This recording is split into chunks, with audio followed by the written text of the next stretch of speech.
El sonido de los pasos resonaba en la penumbra de la noche, acompasado por la respiración contenida del joven. Brian Coy había planeado este momento durante meses, y ahora, finalmente, estaba listo para llevar a cabo su oscuro deseo. Había elegido una noche fría de finales de febrero, con una luna llena que iluminaba apenas el sendero desierto bajo el puente, cerca de la oficina del sheriff. Llevaba consigo un cuchillo de cocina afilado, un bate de 18 pulgadas, y en su rostro, una expresión de absoluta calma, sin rastro alguno de duda o temor. Esa noche, nada podría detenerlo. La curiosidad por saber qué se sentiría al quitar una vida humana lo había consumido, y estaba decidido a satisfacer su mórbida necesidad. No era la primera vez que sus pensamientos lo conducían por este camino oscuro. En su mente, Coy ya había recreado este escenario innumerables veces, cada vez con más detalles, con mayor fervor. Su víctima, Warren Barnes, un hombre sin hogar de 69 años, dormía desprevenido bajo el puente, ajeno a la amenaza que se cernía sobre él. Barnes era un rostro conocido en la comunidad de Grand Junction, una figura familiar para muchos. Era un hombre de hábitos tranquilos, alguien que prefería pasar sus días en silencio, con un libro entre las manos, inmerso en sus lecturas. Nunca pedía limosna, trabajaba para una agencia local para ganarse la vida y solo anhelaba encontrar un rincón donde pudiera sentarse a leer en paz. Pero esa noche, su tranquila existencia estaba a punto de verse truncada por un acto de pura maldad. Coy se acercó sigilosamente, sus pasos amortiguados por la hierba húmeda. Se detuvo por un instante, observando el cuerpo de Barnes dormido, con una expresión de fascinación en el rostro.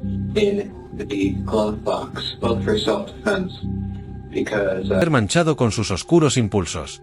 Con movimientos rápidos y precisos, se colocó varios pares de guantes, y con el cuchillo en mano, se lanzó sobre Barnes. El ataque fue brutal y repentino. El filo del cuchillo atravesó la piel y los músculos de su cuello, una y otra vez, en una secuencia frenética de violencia descontrolada. Barnes apenas tuvo tiempo de abrir los ojos antes de sentir el acero penetrar su carne. Con una voz débil, apenas alcanzó a preguntar por qué.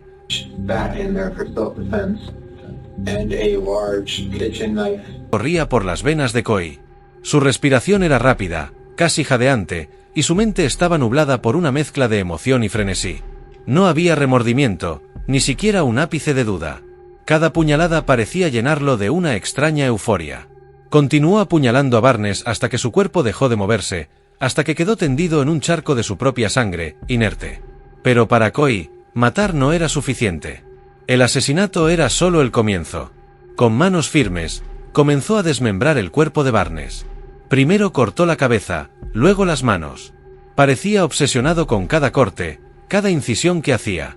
Guardó cuidadosamente las partes del cuerpo en bolsas de plástico, como si estuviera realizando un macabro experimento. Una vez que terminó, Coy se tomó un momento para contemplar su obra. Había transformado el cuerpo de Barnes en una grotesca representación de sus deseos más oscuros. Con una calma inquietante, limpió el cuchillo, recogió las bolsas y regresó a su coche. Sabía que debía deshacerse del cuerpo de alguna manera, y decidió que lo mejor sería sumergirlo en el agua, donde esperaba que nunca fuera encontrado. Sin embargo, su plan no salió como esperaba. Al llegar al lugar donde pretendía deshacerse del cadáver, su coche quedó atascado en el barro. La desesperación comenzó a apoderarse de él, pero no por el crimen que había cometido, sino por el temor de ser descubierto. Su intento de cubrir sus huellas fue torpe, y su coche quedó atrapado en un lugar donde fácilmente podría ser encontrado. Coy intentó mantener la calma. Estaba empapado hasta los huesos, con el agua fría mordiéndole la piel, y sabía que si no lograba sacar el coche pronto, su vida podría correr peligro. Pero no se dio por vencido. Al final, logró escapar, aunque su huida fue tan desastrosa como su crimen. De alguna manera, la situación se había vuelto casi cómica en su mente. Estaba a punto de ser capturado no por su macabro asesinato, sino por su incompetencia al tratar de esconder el cuerpo. Al llegar a casa, Coy escondió las partes del cuerpo que había guardado en su habitación, en el armario. Creía que estaba a salvo, que nadie sospecharía de él. Pero no contaba con la reacción de su madre. Días después, ella encontró las manos y la cabeza de Barnes en su armario, y aterrorizada, llamó a la policía. Cuando llegaron los agentes, Coy no opuso resistencia. Sabía que su tiempo había llegado, y decidió contarles todo con lujo de detalles. No intentó ocultar nada. De hecho, parecía ansioso por compartir cada parte de su crimen, como si disfrutara reviviéndolo en su mente. Fue arrestado de inmediato bajo sospecha de asesinato en primer grado, manipulación de pruebas y profanación de un cadáver. En la sala de interrogatorios, Koi se comportó de manera perturbadoramente serena. Narró los hechos como si estuviera contando una anécdota trivial. No había emoción en su voz, ni rastro de arrepentimiento. Explicó con precisión cómo había encontrado a Barnes, cómo había apuñalado su cuello repetidamente, y luego cómo había cortado su cabeza, manos y otras partes del cuerpo, disfrutando cada momento de su grotesco trabajo. Incluso llegó a ofrecerse para hacer una demostración de cómo había llevado a cabo el asesinato, levantándose de su asiento y recreando la escena frente a los policías. Su indiferencia y su falta de remordimiento dejaron a los agentes sin palabras. No era común que un asesino describiera sus acciones con tanta claridad, ni que mostrara tan poco interés en ocultar su culpabilidad. Mientras Koi continuaba narrando su relato, los agentes comenzaron a darse cuenta de la magnitud de lo que estaban escuchando. Este no era solo un caso más de asesinato, era una muestra de depravación en su forma más pura. Koi hablaba de su crimen con una frialdad que rayaba en la psicopatía. Se refirió a su víctima como solo un vagabundo, alguien que no importaba, alguien a quien nadie echaría de menos. Pero se equivocaba. Barnes era un hombre querido por muchos en la comunidad, un hombre con un alma amable que solo buscaba un poco de paz en un mundo cruel. El juicio de Brian Koi se celebró en enero de 2023, en el Centro de Justicia del Condado de Mesa. La sala del tribunal estaba llena de gente, todos esperando escuchar cómo un joven de 19 años había llegado a cometer un acto tan atroz. Los detalles que salieron a la luz durante el juicio fueron espeluznantes. Koi no solo había matado a Barnes sin motivo aparente, sino que lo había hecho con una frialdad y una indiferencia que estremecieron a todos los presentes. A lo largo de su testimonio, trató de presentarse como alguien que sufría de múltiples trastornos mentales. Afirmó tener Asperger de alto funcionamiento, DA y depresión mayor, entre otros. Incluso sugirió que padecía un tipo de esquizofrenia, basándose en un diagnóstico informal de un médico. Su defensa intentó utilizar estos supuestos trastornos para argumentar que Koi no estaba en pleno uso de sus facultades mentales cuando cometió el asesinato, pero la fiscalía no tardó en desmantelar esa estrategia. Los fiscales presentaron pruebas que demostraban que Koi había planeado el asesinato durante al menos un año. Mostraron cómo había desarrollado una obsesión enfermiza con asesinos en serie como Jeffrey Dahmer, llegando a emular sus métodos y a tomar inspiración de sus crímenes. También demostraron que Koi había preparado un kit de asesinato, que contenía martillos, cuchillos, cintas adhesivas y otros instrumentos destinados a infligir daño. Este kit había sido descubierto por sus padres un año antes del asesinato, lo que había llevado a una confrontación en la que ellos le dieron un ultimátum: deshacerse del kit o enfrentarse a las consecuencias legales. A lo largo del juicio, los familiares y amigos de Barnes escucharon en silencio, muchos de ellos con lágrimas en los ojos. El dolor de perder a un ser querido de manera tan brutal era palpable. Koi, por otro lado, permaneció impasible, como si todo aquello fuera ajeno a él, como si los eventos que se describían no tuvieran nada que ver con su propia vida. Cuando se le preguntó directamente por qué había elegido a Barnes como su víctima, respondió con frialdad: era un vagabundo. Nadie lo extrañaría. Los expertos que testificaron durante el juicio refutaron las afirmaciones de Koi sobre su estado mental. Un psiquiatra forense declaró que, aunque Koi podría tener algunos problemas psicológicos, no mostraba signos de estar desconectado de la realidad durante el asesinato. Este joven sabía exactamente lo que estaba haciendo, dijo el experto, y también sabía que estaba mal.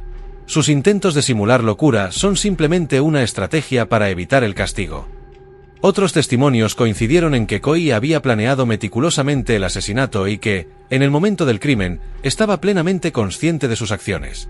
La madre de Koi, que había hecho el terrible descubrimiento de las partes del cuerpo en el armario de su hijo, también testificó. Con voz temblorosa, describió cómo había encontrado las bolsas y cómo, al principio, se negó a creer lo que estaba viendo. Pensé que era algún tipo de broma macabra, dijo, pero luego, cuando me di cuenta de lo que realmente eran, sentí que mi mundo se desmoronaba. Ella explicó cómo había llamado a la policía en estado de pánico y cómo, incluso entonces, no podía comprender que su propio hijo pudiera haber hecho algo tan horrible. El fiscal aprovechó esta oportunidad para reforzar su argumento de que Koi no era un joven perturbado en busca de ayuda, sino un asesino calculador que había planeado su crimen hasta el más mínimo detalle. Este no es un caso de locura temporal, argumentó el fiscal. Este es un caso de pura maldad. Un joven que, por su propia confesión, eligió cometer este crimen simplemente porque quería ver cómo se sentía matar a alguien. No fue un arrebato, no fue un error. Fue un acto deliberado, meticulosamente planeado y ejecutado con frialdad. La defensa trató de contrarrestar esta narrativa argumentando que Koi había estado luchando contra sus propios demonios durante años, que había intentado buscar ayuda en múltiples ocasiones, y que su comportamiento antisocial y sus pensamientos oscuros eran indicativos de una mente que se había roto bajo el peso de la enfermedad mental.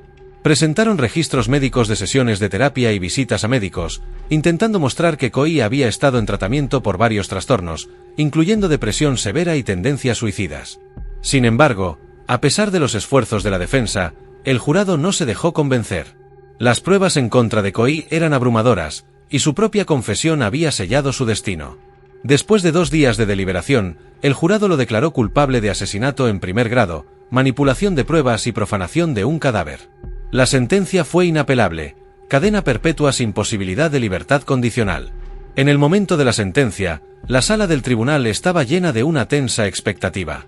Los amigos y familiares de Barnes, así como los miembros de la comunidad que lo habían conocido, esperaban en silencio mientras el juez leía el veredicto. Koi, por su parte, no mostró ninguna emoción. Su rostro permaneció inexpresivo, como si estuviera escuchando acerca de la vida de otra persona, como si no comprendiera realmente las implicaciones de lo que acababa de suceder. Mientras Koi era llevado fuera de la sala, esposado y flanqueado por oficiales, su madre rompió en llanto. Era un dolor desgarrador, el tipo de sufrimiento que solo una madre que ha perdido a su hijo de la peor manera imaginable podría entender. Ella no solo había perdido a su hijo físicamente, sino que también había perdido a la persona que creía conocer, al joven al que había criado, al niño que una vez fue su mayor alegría. A pesar del veredicto, las preguntas seguían sin respuesta. ¿Qué había llevado a un joven como Koi a cometer un acto tan horrible? ¿Fue el resultado de años de supresión de sus impulsos oscuros, una combinación de problemas mentales no tratados y una obsesión morbosa por la muerte? ¿O fue simplemente una manifestación de maldad pura, una señal de que algunas personas nacen con una inclinación hacia la oscuridad que ni siquiera la sociedad más atenta puede corregir? El asesinato de Warren Barnes dejó una herida profunda en Grand Junction, una comunidad que había conocido a Barnes como un hombre amable, tranquilo y generoso. El impacto de su muerte resonó en cada rincón del pueblo. Las personas se sentían menos seguras, más conscientes de que incluso en los lugares más pacíficos, el mal puede acechar bajo la superficie. La noticia del asesinato se propagó rápidamente, y el horror que sentían sus habitantes no disminuyó con el tiempo. En los meses siguientes al juicio, se llevaron a cabo vigilias en honor a Barnes. Se colocaron bancos conmemorativos en los parques que frecuentaba, y se inauguró una biblioteca gratuita en su nombre, un homenaje apropiado para un hombre que había amado los libros y encontrado consuelo en la lectura. Sin embargo, para muchos, estos gestos, aunque reconfortantes, no podían borrar el dolor de su pérdida ni la brutalidad de su muerte. Algunos miembros de la comunidad comenzaron a preguntarse cómo habían fallado. ¿Había señales de advertencia que no habían visto? ¿Podrían haber hecho algo para prevenir esta tragedia? La escuela donde Koi había estudiado organizó reuniones y sesiones informativas sobre salud mental, con la esperanza de identificar y ayudar a otros jóvenes que pudieran estar luchando con pensamientos similares. Se hizo evidente que, aunque el caso de Koi fue particularmente espantoso, también fue un recordatorio doloroso de la necesidad de tomar en serio las señales de advertencia, de no ignorar los signos de angustia o comportamiento antisocial.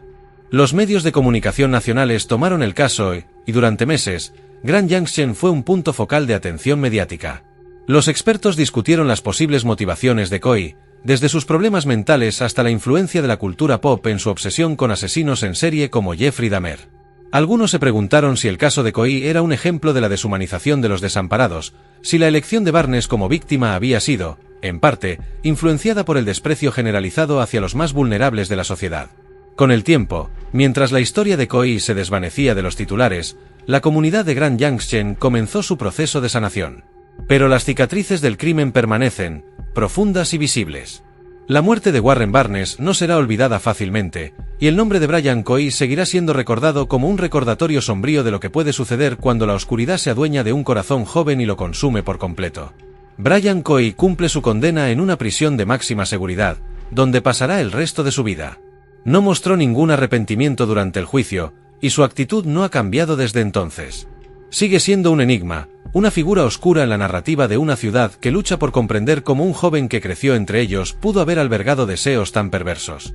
Para los amigos y familiares de Barnes, la única paz que pueden encontrar es saber que su asesino nunca volverá a caminar libre. El caso de Brian Koi deja muchas preguntas sin respuesta y ha desatado debates sobre la naturaleza del mal, la responsabilidad de la sociedad en prevenir tales actos y los límites de la intervención médica y psicológica. En última instancia, es una historia de pérdida y horror que, aunque pueda desvanecerse de la memoria colectiva con el tiempo, seguirá resonando en los corazones de aquellos que vivieron su impacto de cerca.